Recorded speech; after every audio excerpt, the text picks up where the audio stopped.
Hello বন্ধুরা, কেমন আছো সবাই? টার্মাক্স ক্র্যাশ কোর্সে আবার তোমাদের সবাইকে স্বাগতম। আহ, আজকের ভিডিওটা খুবই গুরুত্বপূর্ণ, কারণ যদি তোমরা সাইবার সিকিউরিটি অথবা ইথিক্যাল হ্যাকিংয়ের সাথে যুক্ত থাকো, তাহলে প্রায় সারা জীবনই তোমাদের এই কমান্ডগুলো কাজে লাগবে। আজকের ভিডিওতে আমি যেগুলো শেখাবো, তো এই ভিডিওটা খুবই গুরুত্বপূর্ণ। আশা করি তোমরা পুরোটাই দেখবা এবং এর এর থেকে কিছু শেখার চেষ্টা করবা, ঠিক আছে? তো চলো আজকের ভিডিও শুরু করা যাক। প্রথমে আমি টার্মাক্স অ্যাপসটা ওপেন করব। ওপেন হয়ে গেছে।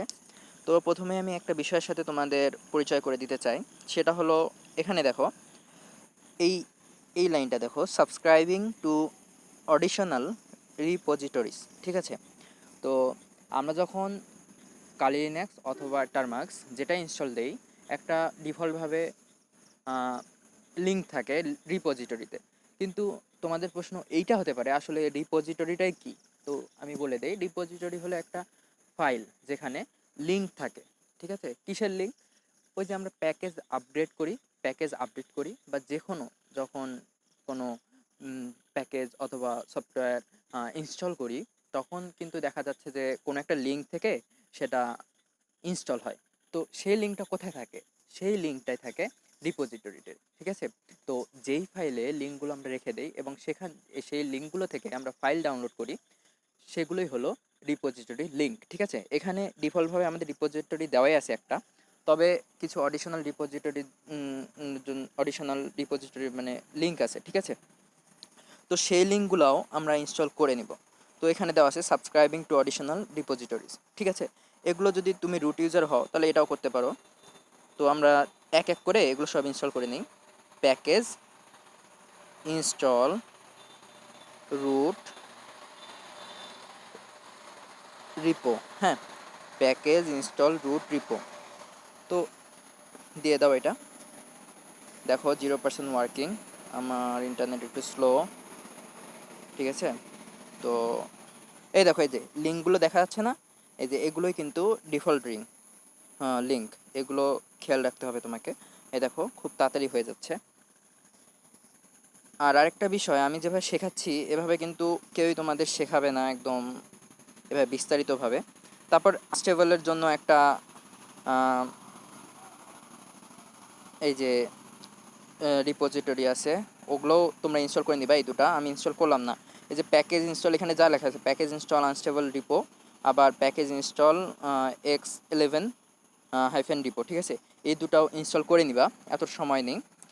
তো কালকে আমরা ক্লিয়ার করছিলাম কিভাবে, মনে আছে? ক্লিয়ার করছিলাম CLEAR, ক্লিয়ার করে ইন্টারসেপ্সি, ঠিক আছে? আজকে আমি তোমাদেরকে একটা নতুন নিয়ম শেখাচ্ছি টার্মিনাল ক্লিয়ার করার। সেটা হলো কন্ট্রোল দিয়ে এল চাপবা। কন্ট্রোল দিয়ে এল চাপার সাথে সাথে দেখবা তোমার টার্মিনালটা ক্লিয়ার হয়ে গেল, ঠিক আছে? তো যেই বিষয়টি নিয়ে আলোচনা করতে গেছিলাম আমি, তো কিছু কমান্ডের কথা বলছিলাম, তাই না? তো প্রথমে যে কমান্ডের কথা আমি বলবো সেটা হলো PWD, ঠিক আছে? কমান্ডটা হলো PWD। PWD ইন্টার দাও। পিডাব্লিউডির মানে হলো প্রিন্ট ওয়ার্কিং ডিরেক্টরি। এখন তোমাদের প্রশ্ন হতে পারে যে, আচ্ছা, ডিরেক্টরি জিনিসটা কি? হ্যাঁ, প্রশ্ন হতেই পারে, কিন্তু ডিরেক্টরি জিনিসটা কি জানো? ডিরেক্টরি জিনিসটা হলো ফোল্ডার, যেটাকে আমরা উইন্ডোজ অথবা ফোনে ফোল্ডার বলি, সেটাকে আমরা লিনাক্সে বলি ডিরেক্টরি। তো প্রিন্ট ওয়ার্কিং ডিরেক্টরি, দেখো তোমার মেমোরির কোথায় আসো তুমি এখন, যে কোনো ফাইল সেভ করবা বা কিছু করবা। দেখো প্রথমে ডেটা স্ল্যাশ ডেটা, তারপর আছে com.termux /ফাইল /হোম। তার মানে তুমি এখন আছো তোমার হোম ডিরেক্টরি। মানে যে কোনো ফাইল ইনস্টল করলে বা যে কোনো ফাইল ডাউনলোড করলে বা যে কোনো ফোল্ডার বানালে তোমার সেভ হবে এই হোম ডিরেক্টরিতে, ঠিক আছে? তো এটা হলো প্রিন্ট ওয়ার্কিং ডিরেক্টরি, ঠিক আছে? তাহলে দেখি আমরা এই ফাইলসে কিভাবে যাব, এই ফাইলস ডিরেক্টরিতে যাব কিভাবে যাব। তোমরা দাও সিডিতে হয় চেঞ্জ ডিরেক্টরি, মানে আমরা ফোল্ডারটা চেঞ্জ করলাম, যখন চেঞ্জ ডিরেক্টরিতে দুটো এভাবে চিহ্ন দিবা, ডট ডট দিবা, চেঞ্জ সিডি দিয়ে স্পেস দিয়ে দুটো ডট ডট দিয়ে চাপ দিবা। এখন দেখো আমরা কিন্তু ফাইলসে চলে আসছি। কিভাবে চেক করব? আবার প্রিন্ট ওয়ার্কিং ডিরেক্টরি যদি পিডাব্লিউডি লিখি, দেখো এখানে কিন্তু আর হোম নাই, এখানে আমরা আসি এখন ফাইল ডিরেক্টরিতে, ঠিক আছে? ফাইল ডিরেক্টরিতে আসি। এখন যদি আমি যেতে চাই, ধরো com.termux, ঠিক আছে? আবার যদি আমি সিডি দিয়ে স্পেস দিয়ে দুটো ডট দিই, কই গেল, হ্যাঁ ডট দিই, দেখো আমরা কিন্তু এখন com.termux-এ আসছি। কি বিশ্বাস হচ্ছে না? আচ্ছা দেখো এখানে pwd দিলাম, দেখো এখন আমরা com.termux-এ আছি। তো এটা হলো ডিরেক্টরি থেকে তুমি কিভাবে ব্যাক যাবা, ঠিক আছে? এখন মনে করো তুমি নেক্সট ডিরেক্টরিতে যাবা। নেক্সট ডিরেক্টরিতে কিভাবে যাব? চেঞ্জ ডিরেক্টরি সিডি লিখবা। এখন তোমার এরপরে কি ডিরেক্টরি আছে তুমি তো জানো, দেখো আমরা আছি com.termux-এ, এরপরে কি ডিরেক্টরি ছিল? ফাইলস। হ্যাঁ, তো এখানে লেখো ফাইলস, সরি ফাইলস, এখানে লেখো ফাইলস, ফাইলস লিখে ইন্টার দাও। এখন যদি তুমি দেখো pwd, দেখো আমরা কিন্তু ফাইলসে আবার চলে আসছি, ঠিক আছে? ফাইলসে দেখো আমরা কিন্তু চলে আসছি। তারপরে যদি তুমি এরকম করো, তারপরে দেখো আমরা আবার হোম ডিরেক্টরিতে যাব আমার, ঠিক আছে? হোম ডিরেক্টরিতে যাব। তো এখানে আমি সিডি দিয়ে হোম লিখলাম, হোম দিবা। আমরা কিন্তু হোম ডিরেক্টরিতে আছি, pwd দিয়ে ইয়া দাও, দেখো আমরা কিন্তু হোম ডিরেক্টরিতে আসছি। তো এইভাবে তোমরা ডিরেক্টরি চেঞ্জ করতে পারবা, ফোল্ডার চেঞ্জ করতে পারবা। এরকম লাগে না যে আমরা আগের ফোল্ডারে যাব, পরের ফোল্ডারে যাব, আগের ফোল্ডারে কি আছে, পরের ফোল্ডারে কি আছে, এগুলো তো আমাদের দেখার প্রয়োজন পড়ে। এই জন্যই আমরা যে কমান্ডটা ইউজ করবো সেটা হলো চেঞ্জ ডিরেক্টরি বা সিডি, ঠিক আছে? আর যদি এরকম হয় যে আহ, তোমরা আগের আগের ফোল্ডারে যাবা, তাহলে সিডি দিয়ে স্পেস দিয়ে দুটো ডট। আর পরের ফোল্ডারে যাবা, যেই ফোল্ডারে যেতে চাও সেই ফোল্ডারে যাওয়ার জন্য তোমাকে সিডি দিয়ে সেই ফোল্ডারের নামটা লিখতে হবে। আর যেই ফোল্ডারে আছো সেই ফোল্ডারটা যদি দেখতে চাও তাহলে অবশ্যই সেখানে দিতে হবে pwd, means print working directory. Clear? আশা করি ক্লিয়ার হয়েছে। ক্লিয়ার না হলে অবশ্যই কমেন্টে জানাবা, ঠিক আছে? তারপরে দেখো আরও কিছু কমান্ড শিখবো আমরা। আচ্ছা ক্লিয়ার করে দেই, কন্ট্রোল এল চেপেও কিন্তু তোমরা ক্লিয়ার করতে পারো, ঠিক আছে? তারপরে ক্লিয়ার করে দিলাম আমি। এখন আমরা যেটা শিখবো সেটা হলো পিং কমান্ড। পিং কমান্ডটা কেন দেওয়া হয়? পিং কমান্ডটা দেওয়া হয় কারণ পিং, ধরো এটা দিয়ে তুমি কোনো ওয়েবসাইটের আইপি অ্যাড্রেস জানতে পারবা, এটা একটা লাভ। আরেকটা লাভ হবে তোমার তোমার ডিভাইসের যে ইন্টারনেটে কানেকশন আছে কিনা সেটা জানার জন্য, ঠিক আছে? তো পিং দিয়ে google.com, দেখো আমি ওয়াইফাই কানেক্টেড আছি, দেখো এখান থেকে কিন্তু এখন ডেটা যাবে google.com-এ, ঠিক আছে? আমার ইন্টারনেট স্লো, সো দেখো এখান থেকে কিন্তু ডেটা যাচ্ছে, দেখতে পাচ্ছ? দেখো একটা একটা করে যাচ্ছে, প্যাকেট যাচ্ছে। তো এটা আমরা স্টপ করব কিভাবে? আমরা আগে জানি কন্ট্রোল সি, কন্ট্রোল সি চাপলাম, দেখো এখানে সি আসছে, কন্ট্রোল সি চাপলাম মানে এটা হলো অফ হয়ে গেছে, ঠিক আছে? এখন মনে করো আমরা তো এই যে কিল দ্য প্রসেস, এই যে কিল করলাম প্রসেসটাকে। এখন অনেকে আমার কাছে প্রশ্ন করছে, এটা নিয়ে অনেকের কনফিউশন ছিল যে কিল দ্য প্রসেস, কীভাবে প্রসেসটা আবার শুরু করা যায়, এটা কি ব্যাকগ্রাউন্ডে রাখা যাবে কিনা? হ্যাঁ ব্যাকগ্রাউন্ডে রাখা যায়। তো কিভাবে রাখা যায় সেটা আমি এখন তোমাদের দেখাবো। দেখো এখানে আবার আমি ওই কমান্ডটাই দিব। এই যে তুমি যদি আগের কমান্ডে যেতে চাও, এখানে দেখো এই যে অ্যারো কির মতো আছে, এই যে এটা এখানে এই যে দেখো রাইট সাইড একদম কোনায় কিবোর্ডের উপরে google.com, এই দেখো আবার কিন্তু এই যে ডেটা প্যাকেট যাচ্ছে, দেখছো? এটা কিন্তু যাচ্ছে ধীরে ধীরে।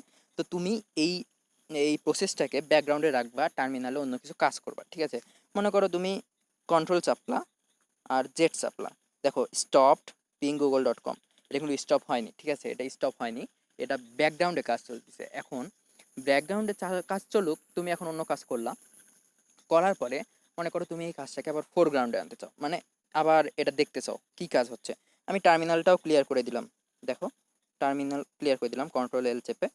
ক্লিয়ার করে দেওয়ার পর ফোরগ্রাউন্ড, ফোরগ্রাউন্ড মানে এফজি, ওটা কত নম্বর প্রসেস ছিল? আমরা 1 নম্বর প্রসেস ছিল, ঠিক আছে? ওই যে যখন ক্লিয়ার করনি তখন দেখবা 1 নম্বর। তো FG1, দেখো দেখো আমরা কিন্তু পিং google.com লিখিনি, তারপরেও কিন্তু FG1 লিখলাম, মানে ব্যাকগ্রাউন্ডের কাছ থেকে ফোরগ্রাউন্ডে আবার নিয়ে আসলাম, তখনই দেখা যাচ্ছে FG1। সুন্দর না? হ্যাঁ। তারপর এই প্রসেসটাকে আমরা আবার দেখো যদি হলো কন্ট্রোল জে মানে ব্যাকগ্রাউন্ডে নিয়ে যাই।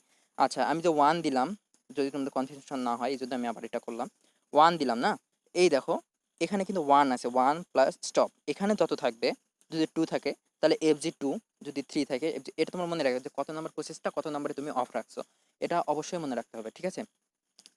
তারপরে দেখো আমি এটাকে আবার ফোরগ্রাউন্ডে নিয়ে আসবো, মানে আমার স্ক্রিনে নিয়ে আসবো, FG1, দেখো আবার চলে আসছে, ঠিক আছে? এই যে এখানে তোমরা যে আইপি অ্যাড্রেসটা দেখছো এটা কিন্তু গুগলের আইপি অ্যাড্রেস, ঠিক আছে? কন্ট্রোল সি, আমি এটা অফ করে দিলাম, ক্যান্সেল করে দিলাম, কারণ আরও কিছু শিখতে হবে আমাদের। তারপর কন্ট্রোল এল চেপে আমি এটা টার্মিনালটা ক্লিয়ার করে দিলাম আবার, ঠিক আছে। তারপরে আমরা যেটা শিখবো এবার, আমরা ডিরেক্টরি তৈরি করা শিখবো, ঠিক আছে। ডিরেক্টরি কিভাবে তৈরি করা যায়, ডিরেক্টরি মানে ফোল্ডার। তো আমরা এখন কোন ডিরেক্টরিতে আসি দেখো, পিডব্লিউডি, ঠিক আছে। পিডব্লিউডি দেখো, হোমে আসি আমরা, হোমে আসি। এখন এখানে একটা আমরা ডিরেক্টরি তৈরি করব বা ফোল্ডার তৈরি করব। তো ফোল্ডার তৈরি করার জন্য আমাদের যে কমান্ডটা লাগবে M K DIR, M K DIR, M K DI, M K means make, DIR মানে ডিরেক্টরি, মেক ডিরেক্টরি। ডিরেক্টরিটার নাম কি দিবা তুমি, মনে করো এখানে দিলা ডিরেক্টরিটার নাম ডকুমেন্টস, ঠিক আছে, ডকুমেন্টস দিয়ে ইন্টার চাপো, ঠিক আছে, ইন্টার চাপলাম। আবার মনে করো আমি আরেকটা ডিরেক্টরি করবো, এম কে ডিআইআর ডাউনলোডস, এই ফোল্ডারটার নাম দেবো আমি বা ডিরেক্টরিটার নাম দেবো আমি ডাউনলোডস। দেখো আমি কিন্তু দুটো ডিরেক্টরি তৈরি হয়ে গেছে, ঠিক আছে।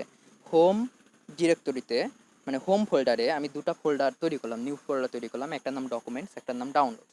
তারপর এই যে এর মধ্যে যে ফোল্ডারগুলো আছে, যে আমরা দুটো ফোল্ডার তৈরি করলাম, সেগুলো দেখবো কীভাবে, এটা তো অবশ্যই প্রশ্ন আসতে পারে, তাই না? তো সেটা দেখার জন্য আমাদের যেটা করতে হবে, একটা কমান্ড ইউজ করতে হবে। কি কমান্ড? লিস্ট, ঠিক আছে। তো তোমরা এখানে সিম্পলি লেখো এলএস, এলএস, ঠিক আছে। এলএস কমান্ডটা যে তুমি দিবা, এলএস দিয়ে ইন্টার দিবা। দেখো এই দুটো ডিরেক্টরির রং কিন্তু আলাদা, একটা ডকুমেন্টস, একটা ডাউনলোডস। তো আমরা যদি এখন এই ডিরেক্টরিটা চেঞ্জ করে ডকুমেন্টসে যেতে চাই, তাহলে কি করতে হবে বলো তো? এই দেখো সিডি, এখানে আমি পুরোটাই লিখবো ডকুমেন্টস, ডকুমেন্ট, ও সরি আমি ভুল করেছি বানানটা, ডকুমেন্টস, ডকুমেন্টস লিখছি, ঠিক আছে। ডকুমেন্টস থেকে ইন্টার চাপ দাও। তুমি এখন ডকুমেন্টস ফোল্ডারে আছো বা ডিরেক্টরিতে আছো, বিশ্বাস করো।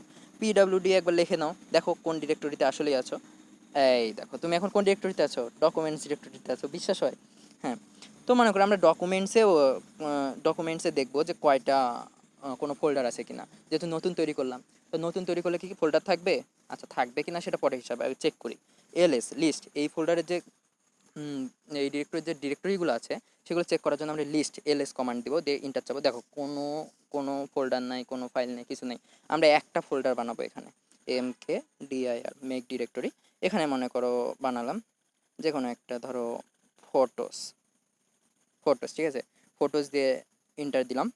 দেখো এখন যদি তুমি এলএস দাও, মানে এই যে ডকুমেন্টস ফোল্ডারের মধ্যে তুমি একটা ফোল্ডার তৈরি করলে কি, ফটোস। এখন যদি মনে করো চাপ দাও, দেখো ফটোস এখানে দেখা যাচ্ছে যে একটা ডিরেক্টরি তুমি বের করে ফেলছো, ঠিক আছে। তো ব্যাকগ্রাউন্ডে যাওয়া, আবার আমরা হোম ডিরেক্টরিতে যাব। ও সরি, এখানে আমি স্পেস দিইনি, স্পেস না দিলে এটা দেখাবে তোমাদের, ঠিক আছে। সিডির পরে স্পেস দিবা অবশ্যই,